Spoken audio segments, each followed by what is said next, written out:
It's the Opperman Report. Join digital forensic investigator and PI Ed Opperman for an in-depth discussion of conspiracy theories, strategy of New World Order resistance, high-profile court cases in the news, and interviews with expert guests and authors on these topics and more. It's the Opperman Report. And now, here is investigator Ed Opperman. Okay, welcome to the Opperman Report. I'm your host, Private Investigator Ed Opperman. You can find me at Opperman Investigations and Digital Forensic Consulting, either through my website, emailrevealer.com, or you can just email me directly at oppermaninvestigations@gmail.com. If you like our show, be sure and check out our Patreon. That's where we put up almost 8 hours of exclusive content each month, plus the old member section shows and stuff like that, documents I throw up there every now and then. And, of course, our archives are always free. You go to Spreaker.com, you get all of our past shows and our repeats we play every night.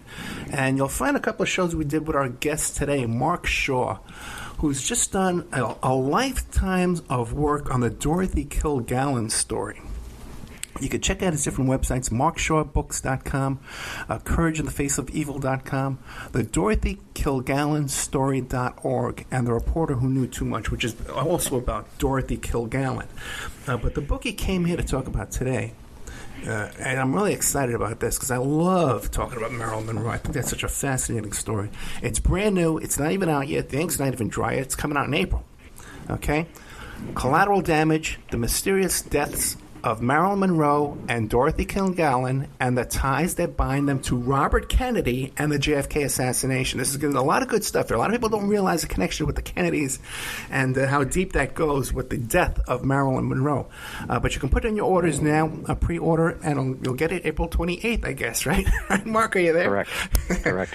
Hey, Mark, remind the audience, who is Mark Shaw? Well, boy, that takes a while, I don't know. At one particular point, my wife and I looked back at my life, and we thought I had at least 30 to 35 careers. So, you start out with being from a small town in Indiana, and then I went to Purdue University. It took me almost 6 years to get through there. I'm pleased to say that they're going to be the archival repository for all of my body of work, all my books and everything, but it took me a long time to get through. By the grace of God, got into law school, was a criminal defense lawyer with some pretty strong high-profile trials during the 70s. Then left that, moved to Colorado, started a newspaper, and then got into the television arena. I was a correspondent for Good Morning America for a few years, doing human interest stories and looking at legal cases and things like that for them. Ended up on a CBS show and some other television before I decided that maybe Hollywood land wasn't really for me. Moved back to Indiana, and the first trial I ever fully analyzed was the Mike Tyson rape trial. And that ended up being the foundation for the first book of my career, Down for the Count, because I was very concerned that Mike Tyson did not get a fair trial. And now we move ahead all the way to here, and now there's almost 30 books out there, including what you've talked about. This will be the 5th book that touches on the JFK assassination. Whenever you tell your life story there, we always get sidetracked on Mike Tyson. I got to have you come back and tell that story about the Mike Tyson trial, because I'm just so fascinated with him as well.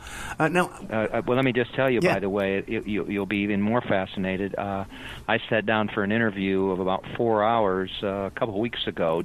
ABC News is actually doing a 5-part docu-series on Mike Tyson's life and times and all of that. And I think now it looks like that'll come out in January, so you'll be interested in that. And you're going to be in the film? I talk about the trial in there, yes. Excellent. Looking forward to that. Now, I know also, too, in your work on the Dorothy Kilgallen case, you're always putting a lot of pressure on the prosecutors in New York and the NYPD commissioner. What's the update on that? Well, it's been a long road, and last night I was even going through some of the files and looking at this journey that I've taken.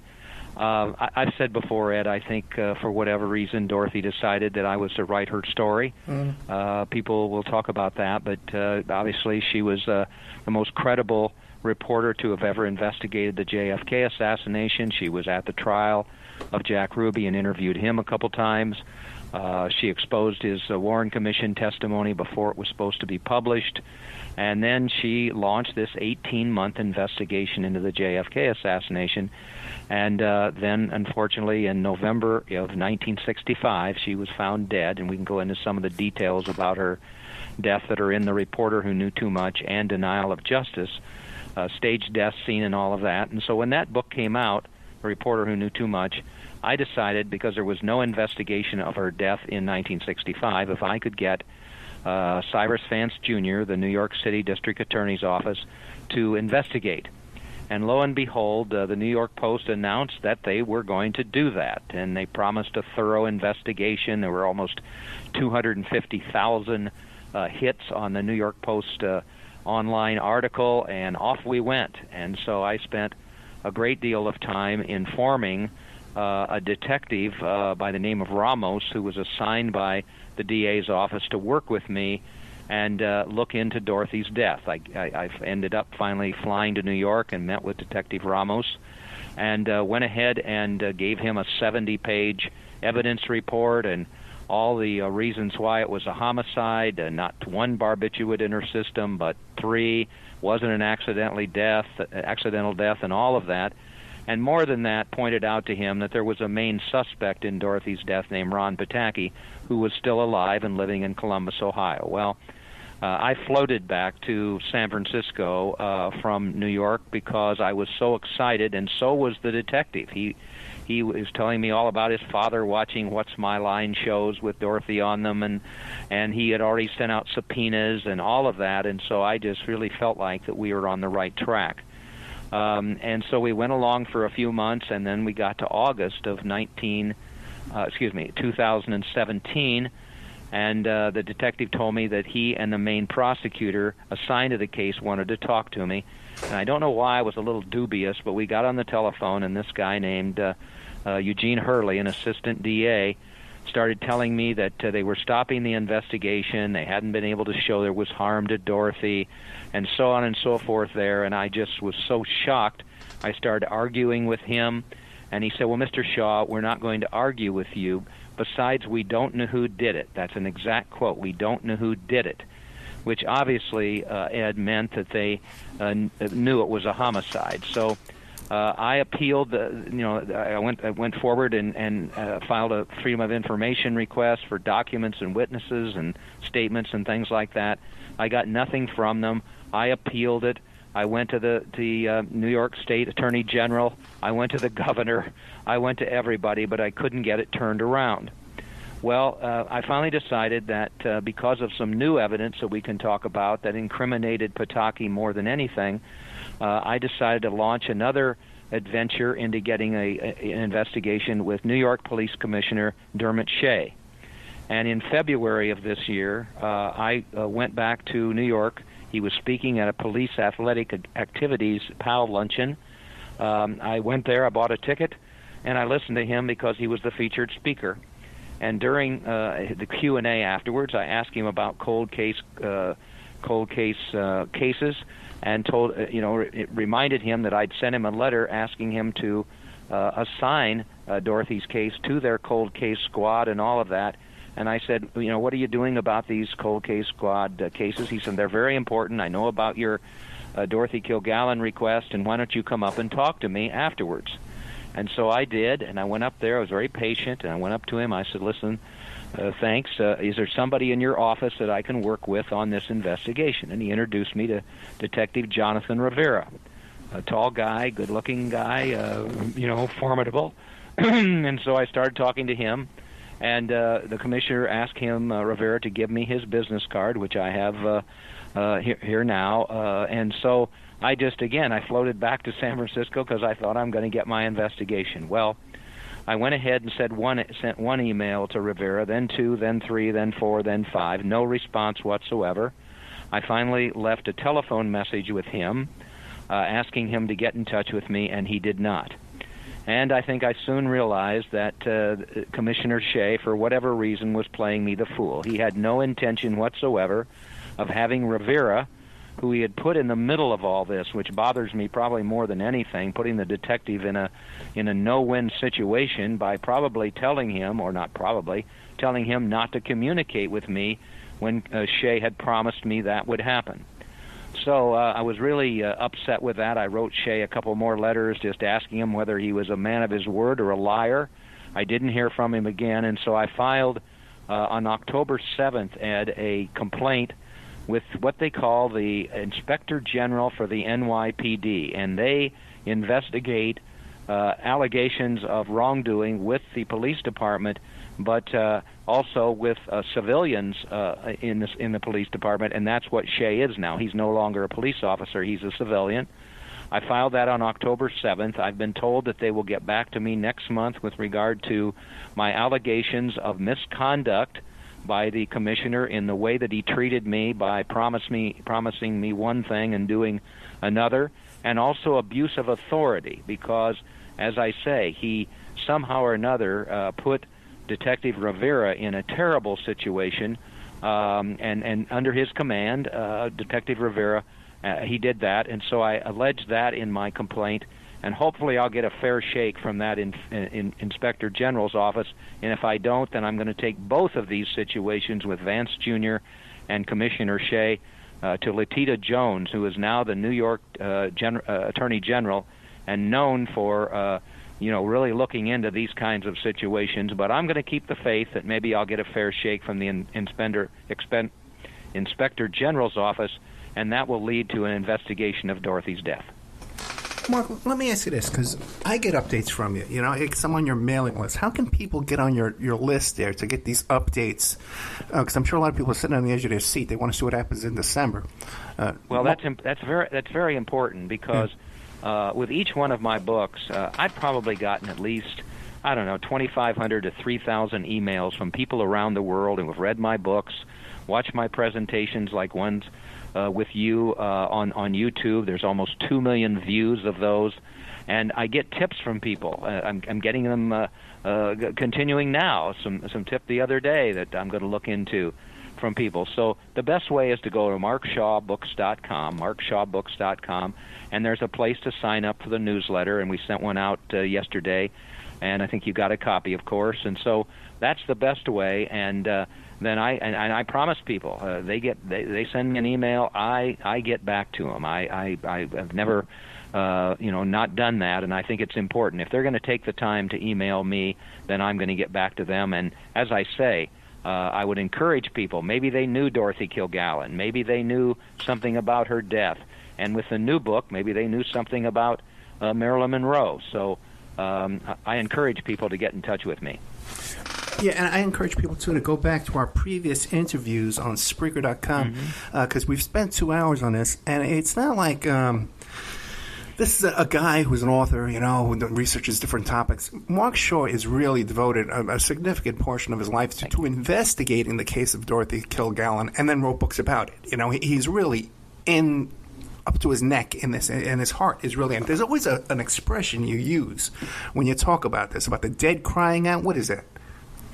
Well, I found this quote recently, and I'd never seen it before. It's by a acclaimed novelist named Bugeaud, and it basically is, the dead cannot cry out for justice. It is the duty of the living to do that for them. And I have it. I'm looking at it because it's taped on my wall right by my computer, and I look at it every day. Many people, Ed, you're a historian. You're a man of the truth. You know how important history is. People say, well, Mark, come on. This happened in 1965, and we have the assassination in 63. Marilyn died in 62. Who gives a darn? And I say to them, well, it's all about history. And there's so many distortions of history out there. For heaven's sakes, in the new book, I point out again that the Sixth Floor Museum in Dallas has become an Oswald shrine. There's nothing in that museum anymore except the fact that Oswald killed JFK all by himself. All the books are tilted that way. It's really disappointing because that's a distortion of history, and I've really objected to that because young people come through that and are brainwashed with that kind of information. And if it's the last thing I do before I pass on to the herever, I'm gonna put that darn museum out of business. I think another issue with all this is people dismiss Kilgallen as, well, she was What's My Line? She was a game show. It was people really got to go back, buy these books, and really, really hear it's very thoroughly investigated and researched, the murder of Dorothy Kilgallen. But now let's move on to Collateral Damage, the mysterious deaths of Marilyn Monroe and Dorothy Kilgallen. Give us an idea. What's the book about? Well, it's interesting, Ed, kind of a progression here. My first book I wrote about anything having to do with the assassination was a biography of Melvin Belli, who represented Jack Ruby. And when I found out about his mafia ties, then I thought, okay, well, I'm going to go back to the 60 election and look into Joe Kennedy and fixing the election and the whole, promise to the mobsters they'd leave them alone if they got in the White House, and then they double-crossed them, and Bobby Kennedy became Attorney General. And then JFK was killed by those enemies of Bobby's who wanted to make Bobby powerless. And so I looked into all of that with the Poison Patriarch, and then I landed on a story about Dorothy Kilgallen. I didn't know anything about her, Ed, except that she was a star panelist on What's My Line, a quiz show that was on CBS for 15 years in the 50s and 60s. And so, I basically had no knowledge of anything about her with the JFK assassination. But when I was interviewing a friend of Melvin Belli's for that first book, King of the Courtroom, this guy said to me, well, Belli knew Dorothy Kilgallen. And I said, oh, come on. From What's My Line, the quiz show where they guessed people's unusual occupations? And Mark, you don't know anything about her. She was syndicated to 200 newspapers across the country with her column in the New York Journal American. She had a radio show listened to, by 1 million people a day. She covered the Lindbergh baby kidnapping case, the Dr. Sam Shepard case, which became the fugitive, and the Jack Ruby trial, Mark. And I said, oh, my goodness. And that's when I started to look into Dorothy Kilgallen. And so I wrote The Reporter Who Knew Too Much, which became a bestseller, and then Denial of Justice, and I was done again. But people, these readers and those who have watched the presentations and hear me on shows like yours, Ed, kept saying to me, Mark, a question. Was Dorothy Kilgallen's death connected to Marilyn Monroe's, or was Marilyn Monroe's connected to Dorothy Kilgallen? And I never thought that really was, except when I discovered, as what may surprise some of your listeners, is that those three people, Marilyn Monroe, JFK, and Dorothy Kilgallen, died within 40 months of each other. Marilyn was August of '62, JFK was November of '63, and Dorothy died in November of '65. They all died at a real young age, and so I started looking into this, and it was amazing because once I did, I just could tell that there was a connection of some sort. And I'll tell you the first thing that really came to mind, and I explore this a great deal in the new book, Collateral Damage, which will be out in April, and that is the death scenes with each of JFK, with Marilyn, and especially with Dorothy and Marilyn, because they both died alone in a bedroom. They both were allegedly died of overdoses of barbiturates, although while Dorothy's was called accidental, Marilyn's was called probable probable suicide, which I will completely destroy that view in the new book. And also, I went to look at the autopsies. Of course, JFK, we know about the crime scene there was, and everything that happened after that was compromised. So I then looked at the autopsies, and if you look at them, there's similarities for sure. And the first one, of course, to look at is Marilyn's. Well, that was done by, at the time, a very famous medical examiner named Thomas, in Thomas Noguchi's office. He wasn't as famous at that time, but he was a junior medical examiner assigned to the case, and he's the one that admitted later that he botched the the autopsy, and there were several reasons why he did that. In Dorothy Kilgallen's case, they said she accidentally died, but the autopsy, again by a junior medical examiner, never took into account that there were 3 barbiturates in her system, not 1. And then I use as an expert, and if you ever have a chance, if you haven't already, Dr. Cyril Weck, who is the most renowned forensic scientist, I think most people would say, in the history of the world. I have such respect for him. I've quoted him in each one of my books.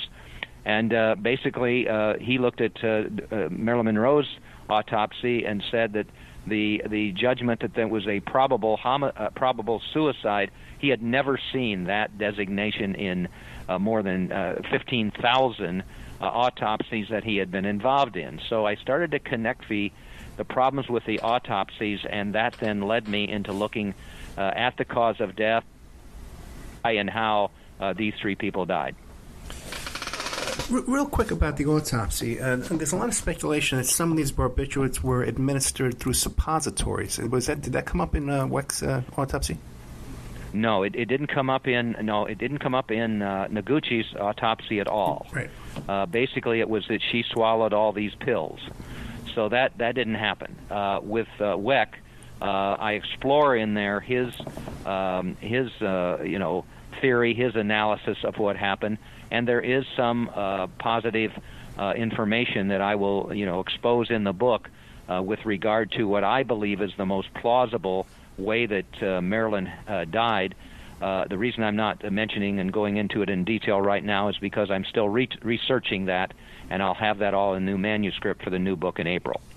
Now, why would Robert Kennedy and John F. Kennedy have a motive to be involved in the death of Marilyn Monroe? Well, it's interesting, isn't it, that Dorothy was killed because she was too close to the truth in the JFK assassination, so that's her connection to the Kennedys. With Marilyn, we go to, you have to look at her entire body of work. One thing, by the way, I don't want to forget to mention, besides looking into the life and times and the deaths of these 3, what I would call 20th century historical icons, I'm humanizing them. Too often we just remember, hey, Marilyn Monroe committed suicide. Dorothy Kilgallen died of a drug overdose. JFK was assassinated. There's a lot more to those people, and I have taken pains to uncover information about their private lives and all kinds of information that will give people a different portrayal of them than all the stereotypical ones that we've gotten in other books. So as far as Bobby and JFK came, into Marilyn's life, we have to go back to the '60 election, because at that particular point, as we recall, JFK defeated Richard Nixon, and then there was a double cross, because I had in The Reporter Who Knew Too Much and Denial of Justice a witness right there when Joe Kennedy ordered JFK to appoint Bobby Kennedy Attorney General, which was completely against everything they had told the underworld figures who had helped them win the '60 election by fixing the vote in Illinois and West Virginia. And so we go back to that time, and now Bobby Kennedy is Attorney General, and he's what we would arguably call the second most powerful man in the United States of America, next to his brother, JFK. So what does Bobby do? Well, he goes after those mafioso, and one of them's Carlos Marcello, and he deports them and all of that. And as we get to the end of 1963, Marcello's back is against the wall. I look at motive there, and I think I've been able to prove in the books that Marcello orchestrated the JFK assassination. He wanted to kill Bobby, who he hated, but instead he orchestrated the death of JFK so Bobby Kennedy would be powerless. And that's exactly what happened. So that's Bobby Kennedy as of, the end of 1963. But that powerful stature that he had was evident in 1962, because during the summer of 1962, JFK became embroiled in a love affair, although short, with Marilyn Monroe. It all happened when Marilyn was invited to speak. To speak at a birthday party for JFK at Madison Square Garden. And there's the famous photo that you probably have seen of Marilyn standing between Bobby, whose back is kind of to the camera, and JFK, and this was after she had been there, and she sang, not only spoke, but she sang Happy Birthday in a sultry dress, I guess you would call it, that didn't show, that showed about everything about that wonderful figure of hers, and just absolutely mesmerized the audience. Dorothy Kilgallen, in fact, wrote about that, saying that Marilyn basically was making love to the audience, and she was, in her wonderful way. And so, her career, Marilyn's career was at the top. She was making movies. She had some problems with 20th Century Fox, but she was on the mend there, and Dorothy wrote a bunch of columns about her and how well she was doing and everything. And then we get to the point where this meeting between the three of those, JFK, Bobby, and Marilyn, is at Madison Square Garden, and that's when the first romantic interludes with JFK and Marilyn take place. Well, that goes on for a little while, but then Joe Kennedy basically orders JFK to drop Marilyn because he's worried about the fact that, like all the other women that JFK was sleeping with, philandering, and all of that, that this is going to hurt any re-election and all of that other kind of thing, and so those two are done. So we go from that particular point, and we can take a little time if you want to ask any questions about that particular situation, but then we'll get into the whole relationship between Bobby Kennedy and Marilyn Monroe. Yeah, get into Bobby and Marilyn. All right. Well, you've got Bobby Kennedy there, and Marilyn is calling, this is something I've been able to prove, is calling the White House, wanting to talk to Jack Kennedy and all of that. He's not taking her calls and all that. And so she and I even have a quote that Bobby Kennedy was kind of the person that women, cried on his shoulder when JFK. JFK had a lot of great qualities to him, and I point those out in the book and everything. But my goodness, he was a womanizer and a sexual addict in many ways, with so many different women that would take 2 hours to give you a list of them. But he had dumped Marilyn. And so what does Marilyn do? Well, she cries on Bobby Kennedy's shoulder. Now, it's been interesting. I have not looked at any books about Marilyn Monroe, any of those written after about 1970. I did not want to go back. I use primary sources. I don't want this person told this person, that kind of evidence. I don't like that. You're like that too, Ed. You don't like that. And so I don't use it in my books. And so I was able to find 2 or 3 books that had been written shortly after Marilyn died in August of 1962. And some articles as well and that kind of thing. And I used those as my primary research for this new book, Collateral Damage, comparing the deaths of Marilyn, JFK, and Dorothy. And what I was able to find is that the crying on the shoulder led to more than that with Bobby Kennedy.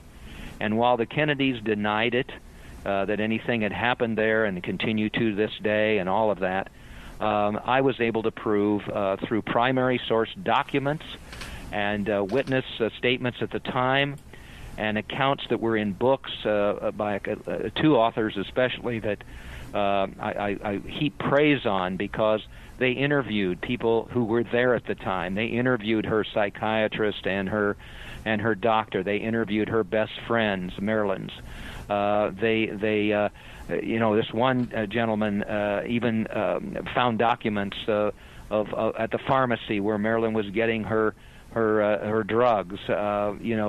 All of these different kinds of information showing that Bobby Kennedy had been in Beverly Hills. At the time, you have to remember, he had written a book called The Enemy Within, I believe what it was called, and it was all about the gangsters and how terrible they were and everything. And he was trying to get a movie made, so he was in Los Angeles a great deal, and I've been able to prove that he was seeing Marilyn Monroe on a regular basis at Peter Lawford's Malibu home and so on and so forth. So they had struck up a love affair, and it was a sexual affair. And so now we get to July, August of 1962, and what we find out is that that relationship is soured because now Bobby Kennedy doesn't want anything to do with Marilyn anymore.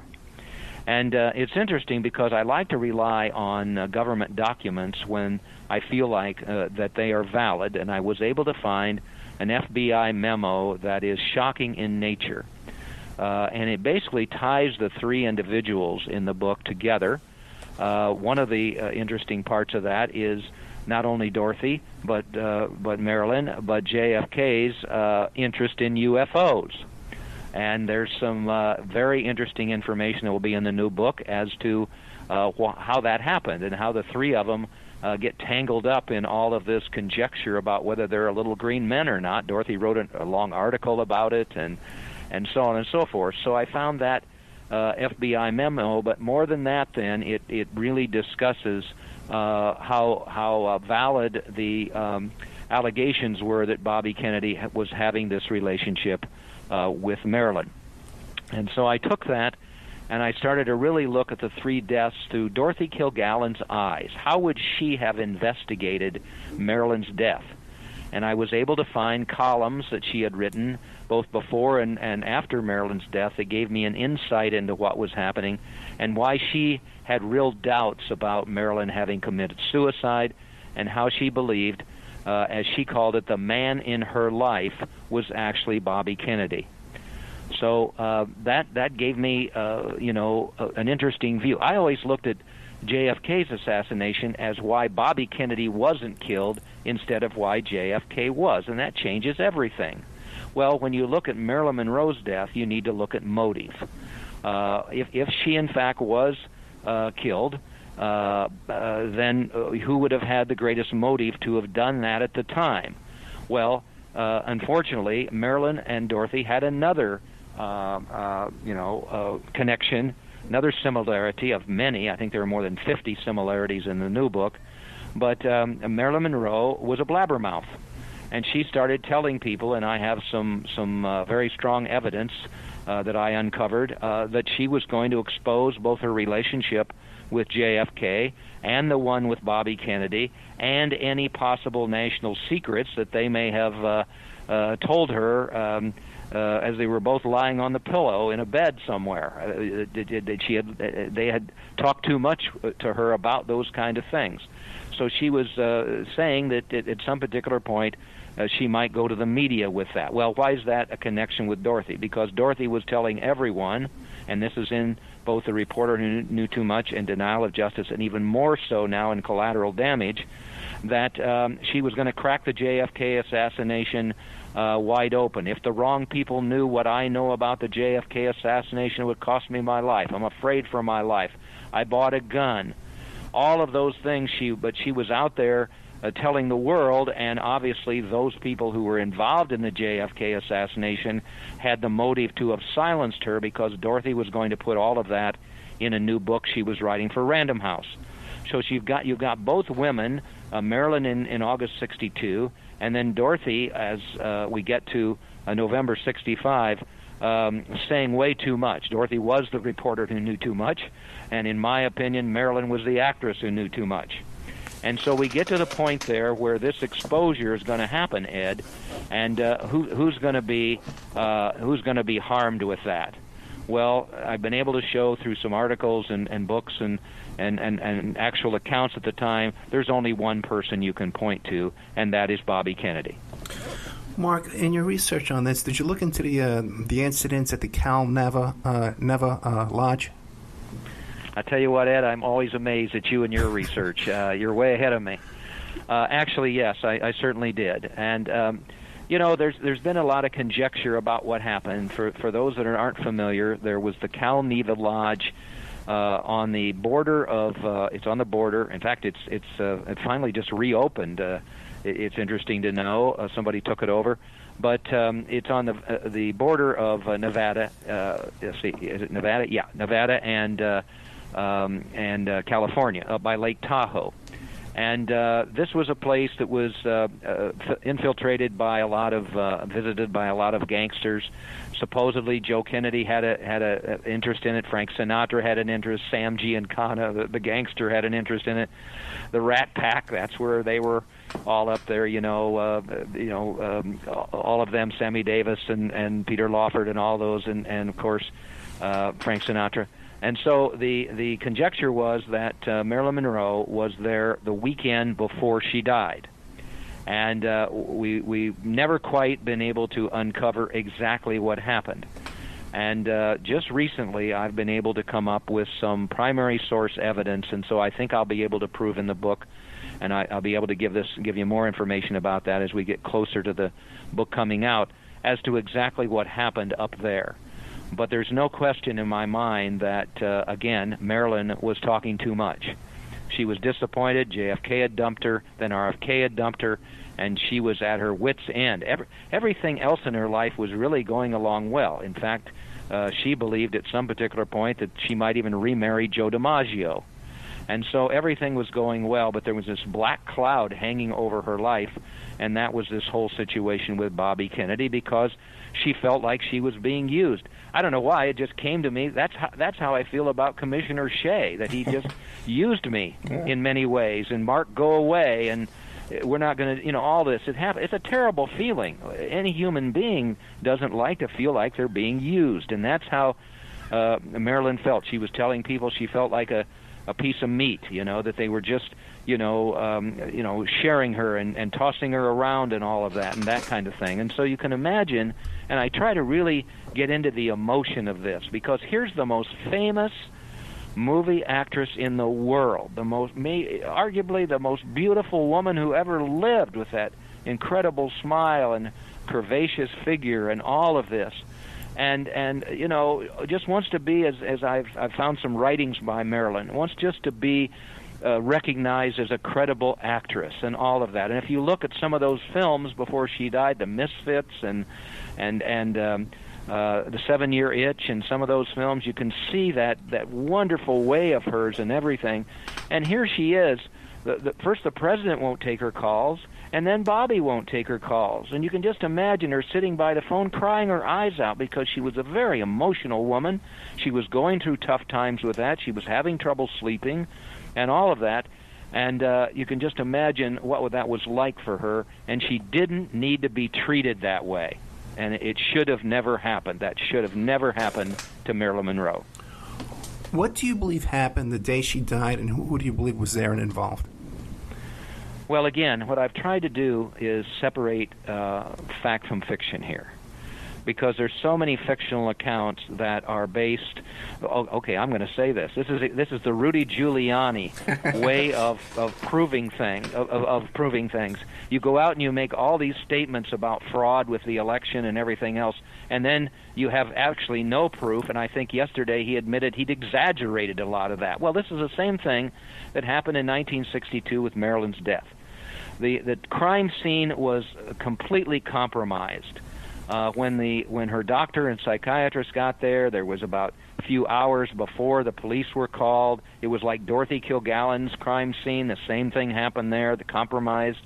And so there's no way to tell exactly what happened in that bedroom in terms of exactly what Marilyn did, because there were no eyewitnesses to it, and then they compromised the death scene. But what I've been able to do is peel away the onion in a lot of ways with going after, again, those people, authors, respected authors, other people who were there at the time, and some new people who have come to me, the daughter of the real estate agent that sold Marilyn's home and others. And I've been able to piece together, and again, I'm not going to be able to get into too much detail because I'm still working on this, but I'm going to be able to give, I think, the most plausible explanation for how Marilyn died, who was responsible, how the cover-up happened, and all of that. And as I say, hopefully I'm looking for one more piece of evidence that I think I'll be able to find, and then I'll be able to really come forward with, I think, a breakthrough in terms of exactly what happened to Marilyn and why in August 1962.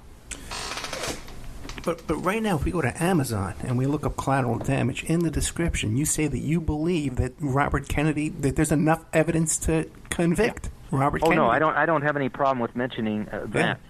Here's the other thing that I've said in the on Amazon, in that or Barnes and Noble has it too, and others will have it in the summary, is that my belief is that if Robert Kennedy would have been exposed both with the love affair, but more than that, with complicity in in Marilyn's death. And I think I've proven that in the book in a number of ways.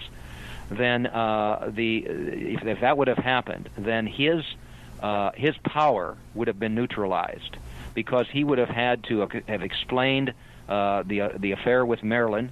But more than that, because of the heavy evidence that there was that he was involved in Marilyn's death, due again to motive, to shut her up, to not let her tell the world, the media, about the love affairs and any secrets that were given. If he had been brought to justice, as he should have been, as I believe he should have been, based on all that evidence, he would have been neutralized. And that would have in turn, caused those of his enemies, including Marcello and the others, to have no reason to have orchestrated the JFK assassination, because Bobby's power would have been powerless. His power would have been much less.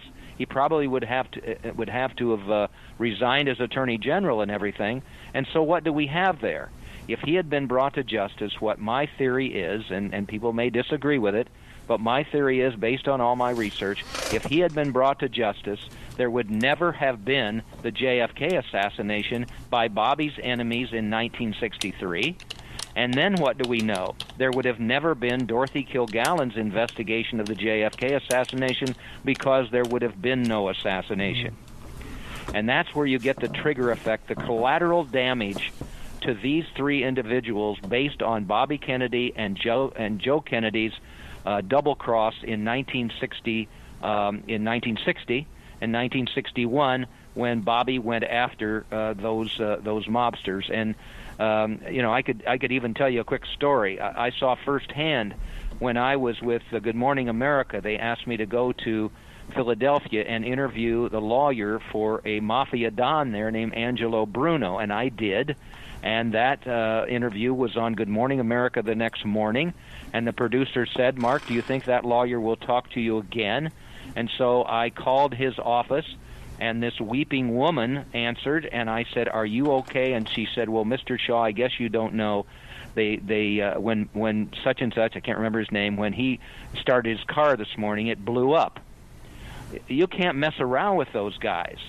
And that's what basically happened with Dorothy Kilgallen's death. And then with regard to Marilyn's death, you're in a situation where it all goes back to 1960, when Bobby and Joe fixed that election and then got the mobsters after them. And then Bobby, of course, was Attorney General and did all of that. And that's why he was of the stature that Marilyn Monroe would have an affair with him. And when she threatened to expose that affair and whatever, Bobby Kennedy, in my opinion, there's no question, was complicit in her death. In your research, do you believe that Marilyn Monroe was raped and drugged up at the Cal Naval Lodge, and was that a factor in any of this? From what I've been able to discover so far, and as I say, I've got another month here to really conclude my investigation before I send in the manuscript. No, I don't believe that happened. I think it could have been planned. It could have been possible, but I've been able to find, as I say, a couple good eyewitness accounts of what happened there. I think the threat was there, and there was going to be perhaps some shenanigans with some photos being taken and some other things that would have caused Marilyn embarrassment. And my feeling, and I'm still looking into this, is that she found out about those kind of things, and it just put her again in such a desolate type of a mood, because she just, Marilyn wanted to be loved her whole life. If people don't know it, she basically had no mother in her life or a father, and was scattered around with foster homes and orphanages and everything. And here was this beautiful young woman, and she wanted to be loved, and I will show that in the book through some of the new book, Collateral Damage, through her writings and what she told people. And then she enters what you can just imagine is the world of Hollywood land, where women are just used one after the other, just like with Harvey Weinstein. I mean, it was that kind of atmosphere she was in, and so she had to overcome all of that. And then finally, when she was an established star, all at once, two of the most powerful men in the world are showing her affection and having romantic interludes with her and all of that, and then they dump her. And so you can just imagine her psyche at that particular time. And as I say, Marilyn Monroe did not deserve to be treated that way. It's funny you mentioned her writings. Do you believe that there existed a diary? I don't know about an actual diary. I was able to find her telephone book, and that will be in the new book. And it just has the numbers of many people, both Robert Kennedy and JFK. There's others that are in there, if I recall. I'm not sure. Maybe JFK and RFK aren't in there, but I think so. But anyway, there's all of the people she was dealing with in the entertainment industry are in there. The diary itself was present. There's no question that she had kept a diary. Now it has never surfaced, but there were notes that she made and things found in her drawer and some other things that I've been able to call attention to and then go and do more research about that I think will lead people to understand. There's one letter that's so important that I found, and so whether that diary existed, I think there's no question it did. Whether it got into the wrong hands, into those people that were involved with Bobby Kennedy or whatever, there's no way to tell, this many decades after Marilyn's death. What about, you hear all these stories about wiretaps, that she was dating mobsters and they were being wiretapped, and even, too, there was a conversation that the CIA tapped, that came out in a CIA document. CIA was tapping Marilyn Monroe. What did you discover in all of that? Well, Marilyn never dated gangsters that I know of. She got involved with Frank Sinatra, which was just a terrible mistake, as bad as he was. There's been conjecture. James Hoffa supposedly wiretapped her home. CIA people wiretapped her home. And all of these conversations and everything else like that were recorded. Those, if they exist, the recordings have disappeared. How I wish I'd have been alive and been able to, old enough to be able to look into to Marilyn's death and Dorothy's death and everybody. I wasn't old enough and wasn't involved in doing any of this then. But those recordings, they've never surfaced. There is a CIA document that talks about those things. But I think more important will be this FBI memorandum that I'm still working on, because it's pretty much concrete proof about the relationship between Bobby Kennedy, Jack Kennedy, and Marilyn, and some exposures in there that I think will point directly to Bobby Kennedy as you have to think about Carlos Marcello in 1963. His back's against the wall because Bobby Kennedy is trying to deport him, and he's got him in court in a racketeering charge and everything. He's got to take action. Well, if you think about Bobby Kennedy, what did he want to become? He wanted to become president of the United States. In fact, Joe Kennedy at one point believed there could be a dynasty. Joe Kennedy Jr., then JFK, then Bobby Kennedy, then Ted Kennedy.